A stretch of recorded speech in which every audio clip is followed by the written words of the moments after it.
So this is the much anticipated New Year's conflict resolution series that I've talked about. And offensive is the start of the series. This is it's about offensive. It doesn't mean that this sermon will be offensive. But who here hates conflict? Show of hands. Believe it or not, I know some of you might not know that about me, but I don't actually like conflict.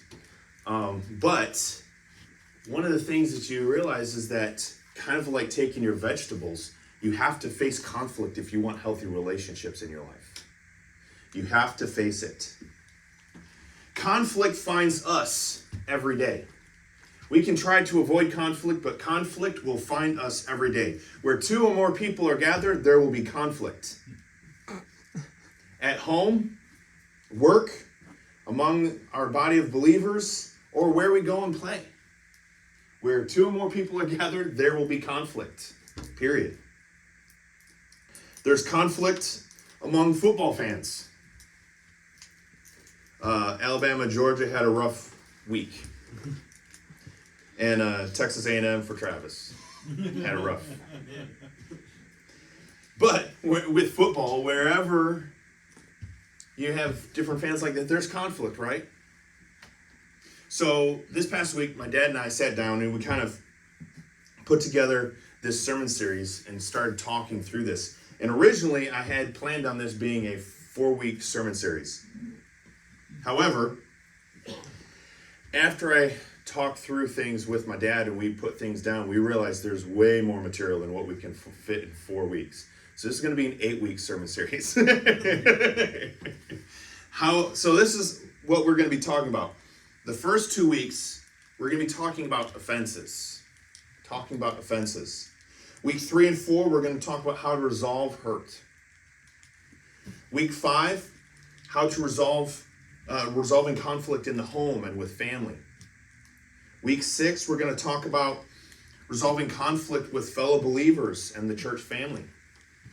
Week 7 and 8, we're going to talk about conflict at work and with unbelievers. So we've got a lot of material to go over. But this is so important and foundational into this year for us in being a light into our community, being a light with our families, and being a light and encourager to our fellow believers. So my dad, he'll be coming down and he'll be preaching on week 5 and 6. And I'm looking forward to that, and I think that'll be really good. So we're going to start with a foundational truth that pretty much throughout this entire series go back to this. The foundational truth is this, that we can have disagreements on issues, but people are never the issue. If it helps visually, think about the issue is this over here. Let's say, to keep it light, what football team is best? Okay? We can have disagreements, right? But if we make it personal and we make the person the problem, the person the issue, it changes the tone and how we even go about resolving conflict. When we realize that we love the person, we just have a disagreement on this issue that's separate from the person, it helps us to approach it in a way that we don't take things personal. And we can work through it in a calm manner. See, this is how we can find unity in the midst of our disagreements. When we realize that we love everyone around us, we just might not always agree with them. Because our disagreements are on the issues, it's not about the person themselves. And that's how we can walk with love and unity, knowing that we love each other, but we don't always agree with each other. And that's okay. We don't want to take things personal. And when we keep the issue about the issue and about the topic, we make it about the topic and not the person. Make it about the topic. keep it there. There are 4 different common areas of disagreement: preferences, theological, behavioral, and moral issues. Preferences, theological, behavioral, and moral issues. And of these 4, we're given choices every day. Is this a hill to die on? Or is this something that we can let go? This is really important because when I say it's a hill to die on, is this something that you're willing to go down fighting and you refuse to budge an inch? Is this a hill to die on? Or are there some things we can let go? Meaning, can we make some compromises? So, with those things, writing them down, preferences. Preferences tend to rank among the lowest of the things that should cause us conflict. But preferences cause conflict, but really it's often a battle inside of each of us of our own selfish ways. We each have certain preferences, and they often center around our comfort or maybe how sentimental something is, but we can have a disagreement on what we prefer. But in the end, at the root of people's preferences is often selfishly, I like it this way, and I don't want to give up control or surrender this thing that I prefer it that way. Theological disagreements could be pretty serious, but we have to decide whether or not they're peripheral issues or if they're non-negotiable. Peripheral is like you're looking right here and it's something on the side, you don't really notice it as much, it's not the central focal point, it's something that's on the side that, yeah, we can talk about, but you can have disagreements on, and it's okay. It's the peripheral theological would be, it's okay to agree to disagree.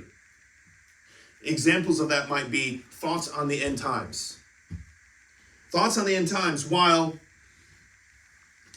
these are not major issues, we can agree to disagree. We might say, why would that be a hill to die on how it's going to end up in the end times, right? Those are peripheral issues. And there's a lot of theological things that we can realize, okay, this is something that maybe we shouldn't be arguing about. We can just agree to disagree, and it's okay.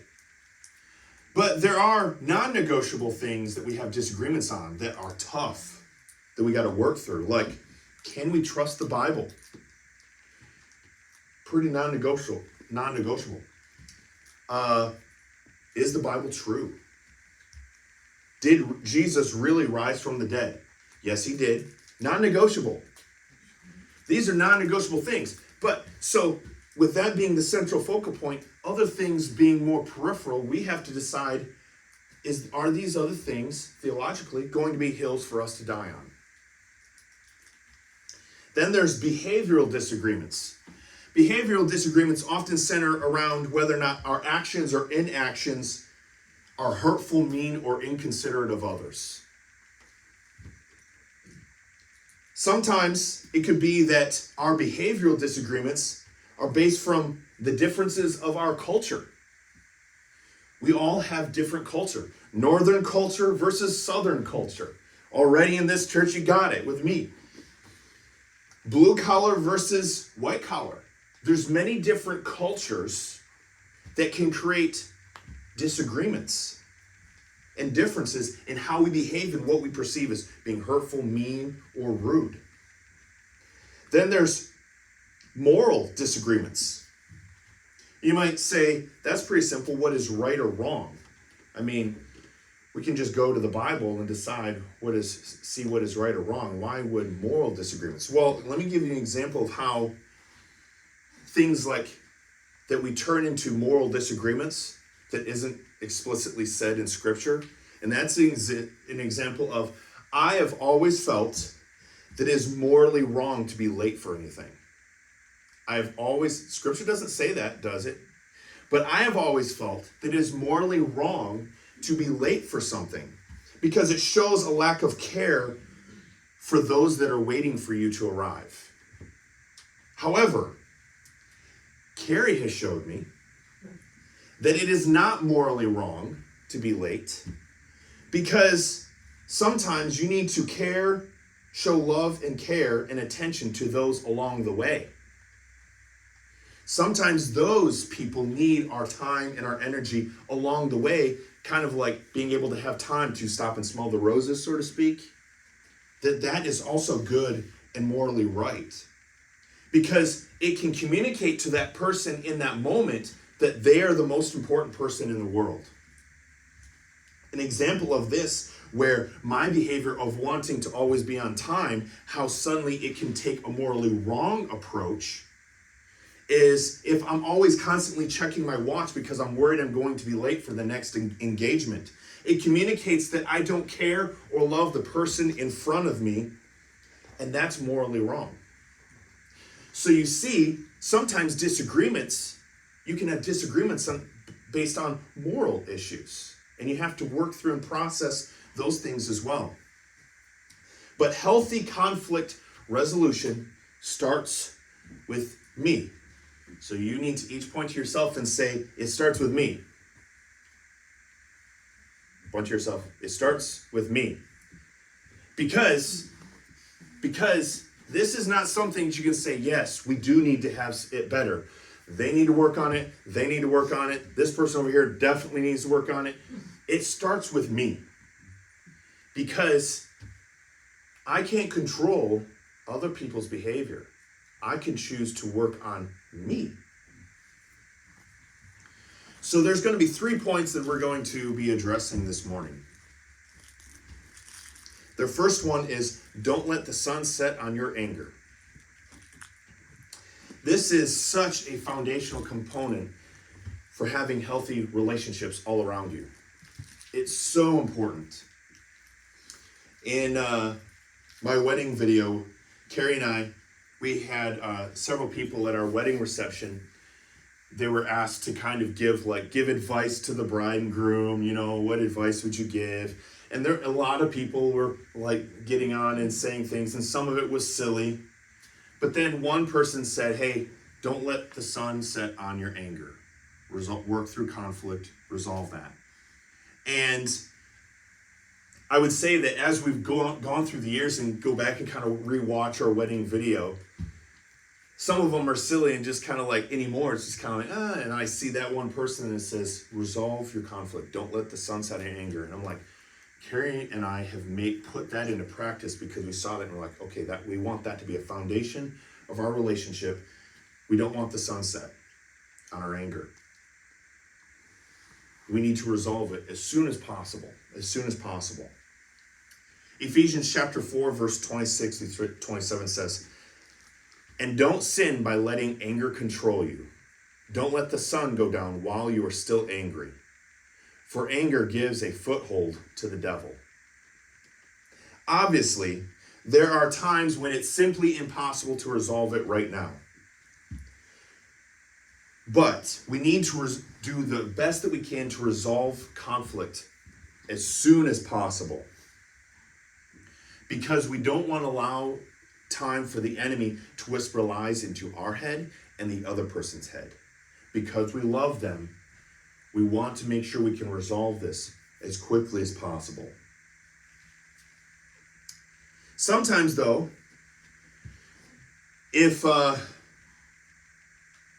sometimes we need, because of anger or frustration, whatever, because it also says in your anger don't sin, sometimes you need to cool down. You're angry, you need to cool down, and you need to go for a walk, go for a drive, go in the next room, take a moment to cool down, so that no words are said that you'll later regret. And that's fine. But leave in a considerate, kind, loving way. And then resolve to come back and continue the conversation and lead towards restoration and healing. There is a study that says that anger makes us stupid.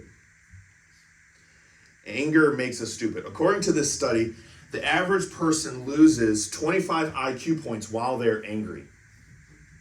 That's kind of humorous that they actually went down and got to IQ points. But men don't point to women and say, yes, women are so emotional. Because both men and women get angry and are equally affected by the emotions of anger. James chapter 1, verse 19 through 20 says this. Understand this, my dear brothers and sisters, you must be quick to listen, slow to speak, and slow to get angry. Human anger does not produce the righteousness God desires. Human anger does not produce the righteousness that God desires. One of the things that Carrie and I do to kind of give you something tangible to how to put some of this into practice. One of the things that Carrie and I do is if we have an argument, discussion, and we need some time apart to process, to pray about it, because we're angry at each other, we need some time apart. One of the things that we've chosen to do is that we give each other a kiss goodbye. And we tell each other we love you, I'll be back. Because here's the thing, we are not promised tomorrow. In your anger and you're like, I'm leaving, and you slam the door and you get upset and you leave and you're angry. What if you leave, you get in a car accident, and that is the last words that you said to the person that you love? So even when you're angry, it's good to tell them, I'm not feeling happy with you right now, but I do love you. And let them know that, so that those are the last words when you leave to go cool down. Because we're not promised tomorrow. And we don't want to give the enemy ammo to beat the other person up should something happen. Because we can be mad about the conflict. Remember, it's about the issue over here. But we love each other. You care about the person. It's the conflict. When you leave angry and you don't want to say any kind of nice words because you're mad, you've made the issue about the person, not the issue. If you keep it the issue, you have the wherewithal to be able to say, I love you, I'll be back. It might be with a firm tone, but I'll be back. You're keeping it about the issue though, but you love the person. The second thing that we need to work on is humor at the other's expense. Humor at the other's expense. We have to be careful with our humor. Sarcasm, while it can be very funny, be careful with sarcasm. It can often cause harm and wound other people for our own enjoyment. Be careful with our words. Sometimes we can use our humor as a way to take out our passive anger or frustration towards someone, because we would rather joke about things in a passive way instead of going and actually talking to them and resolving it. So we'll take passive jokes and everyone laughs, and it deflects from the fact that we have something inside of us that we need to work on. Proverbs chapter 26, starting in verse 24 says, people may cover their hatred with pleasant words, but they're deceiving you. They pretend to be kind, but don't believe them. Their hearts are full of many evils. That if we're not careful, that can be us in our heart when we kind of joke and use sarcasm and hurt people around us. Sarcasm is hilarious. I sometimes will joke sarcastically, but we have to be careful. We have to be careful because our words have weight. We need to be careful that we do not carelessly throw them around. And often, through our jokes, we can hide behind pride. If somebody pushes us and says, what you said hurt me. Why would you joke that way? That hurt. And I've heard this many times in about every environment I've been in. I was only joking. Can't you take a joke? Now, we've made the real fault isn't what we said, it's the other person. The victim becomes the problem, not the person that is speaking the words. Proverbs 26:18-19 says this: just as damaging as a madman shooting a deadly weapon is someone who lies to a friend and then says, I was only joking. That's harmful. It's dangerous. Even in our humor, we have to make sure that it's out of love. We don't use it as a means to vent frustration or anger. If you are feeling those emotions towards someone, you need to go to them and resolve it. Don't try to let off the steam by joking sarcastically or snidely about it. Go and talk to them. If the issue is not a hill to die on, then you need to forgive them and let the matter go. The third point is that we need to give the benefit of the doubt and don't make assumptions. This is so important. We need to give everyone the benefit of the doubt and don't make assumptions about their motivations.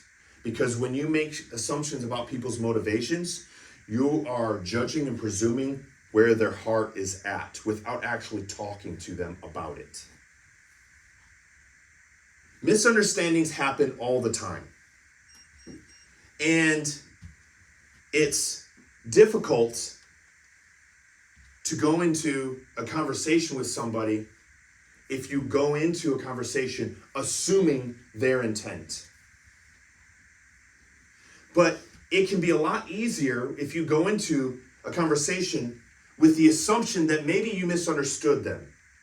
Because then their defenses won't immediately go up. And you can say, maybe I misunderstood with your tone or whatever. I felt like you're saying this. Did I misunderstand something? And then the defenses can come down and be like, oh, no, actually, that wasn't my heart at all. And you can resolve it. But if you don't go into a conversation like that, but you go into it with the assuming the worst, they will immediately get angry and they'll get stupid. And then you're not actually getting any closer to getting the thing resolved. Now you're just using each other as a punching bag. But if you go into it in a gentle approach of maybe I misunderstood something, you allow them to retain all their IQ points and resolve it in a healthy way.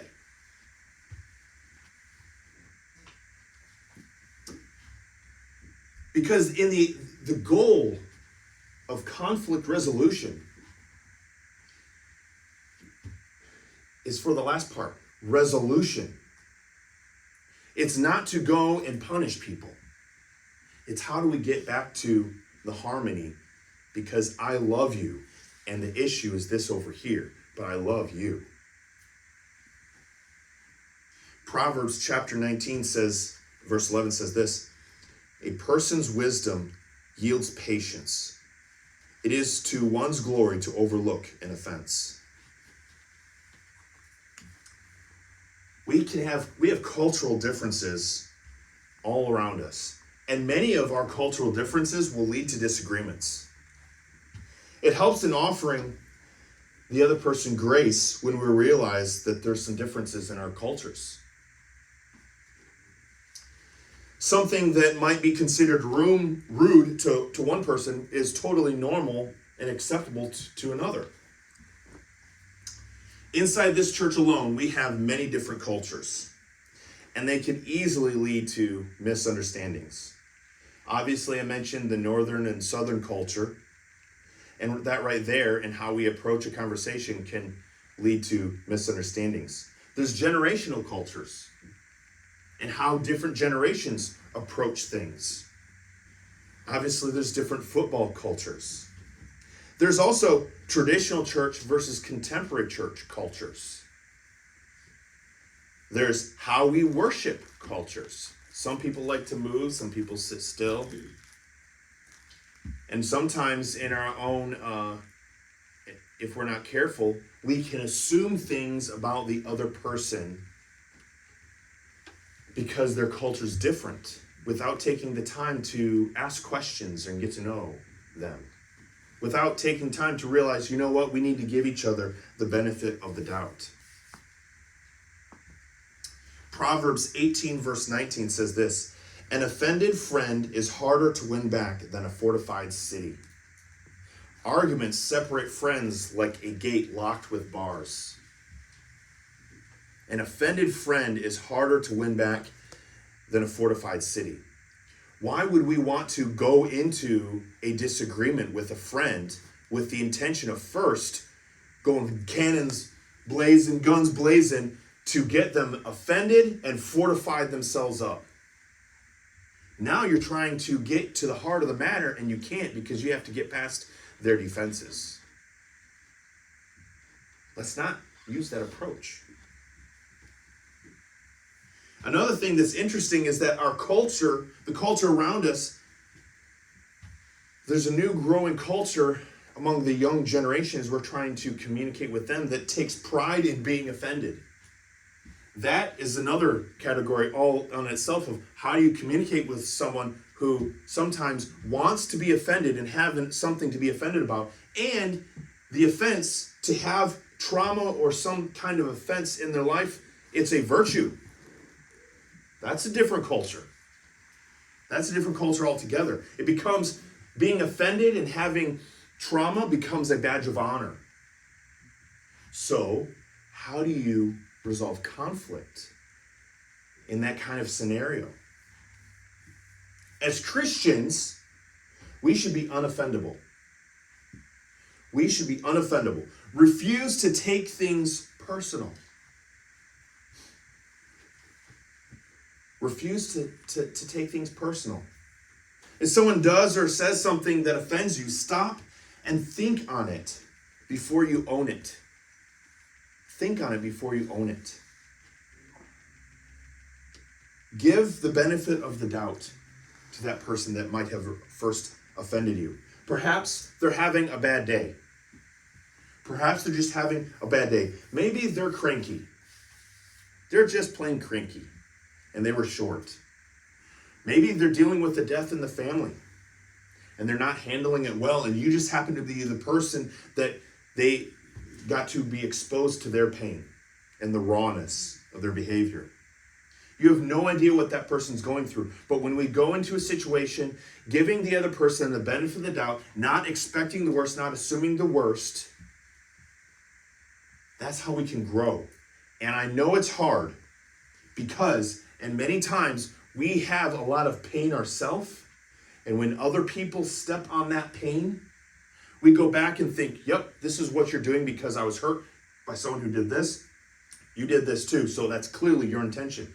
When no, could just be coincidence. But we need to give them the benefit of the doubt.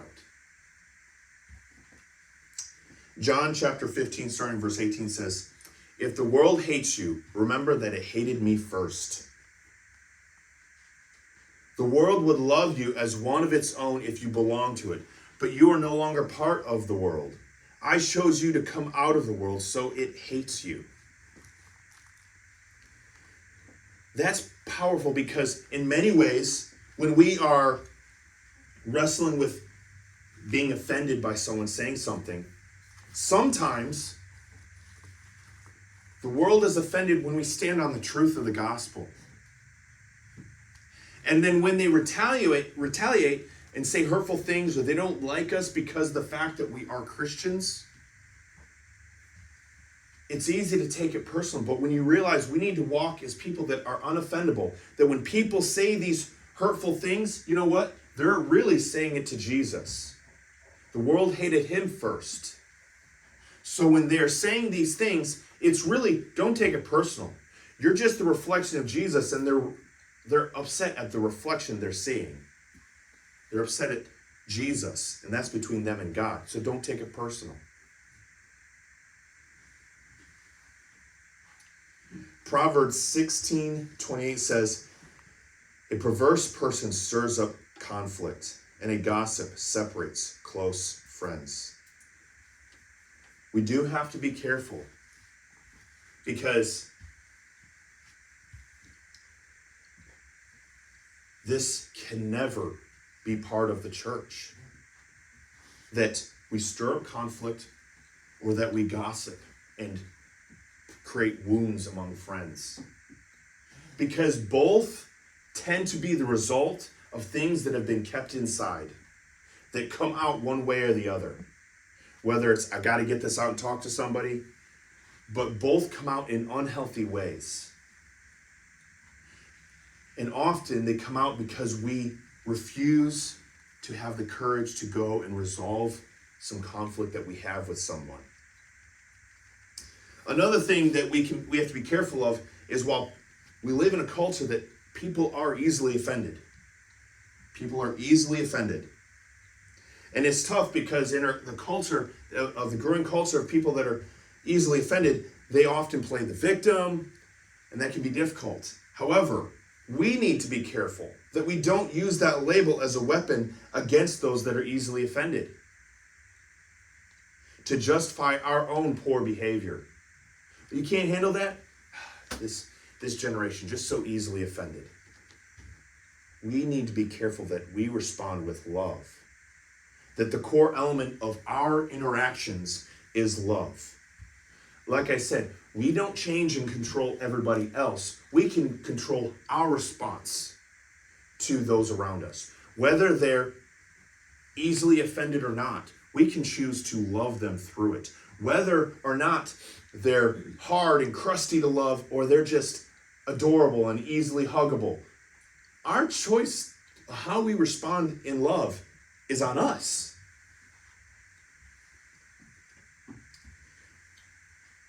First Corinthians chapter 13, verse 5 says, "It, being love, does not demand its own way." Like, full stop right there. When you talk about conflict resolution, love does not demand its own way.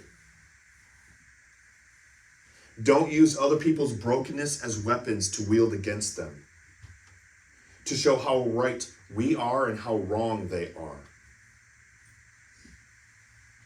Because we have to approach the conversations that we have with people with the intent towards resolution, not take out our anger and frustration, and after the battlefield has been strewn with such a bloody mess of hurtful words, now we'll go back and we'll repair. That is not healthy conflict resolution. Have you allowed the sun to set on your anger? Does it feel like perhaps the sun has set and it's now too far gone for you ever to resolve something that's on your heart and on your mind with someone? No. Pray that God would give you the words to say and go make it right. It's never too late. Have you gotten a little out of hand with your humor today? Vow to surrender your tongue to the Lord today. Lord, I will be more careful. My tongue will not be so easily unleashed. Are you having a hard time giving people the benefit of the doubt? Do you expect the worst, and do you find yourself realizing you were right in expecting the worst out of people? It's hard, because many times when people expect the worst out of people, and then it's vindicated, yep, I expected them to betray me, I expected them to do these things, and you know what? They did. Not surprised, they did. It almost begins to fuel this very cynical behavior. But the point of giving people the benefit of the doubt is about guarding our hearts. It guards our heart. If you've not been guarding your heart lately, surrender that and let God be the judge. Let God be the judge. Lord Jesus,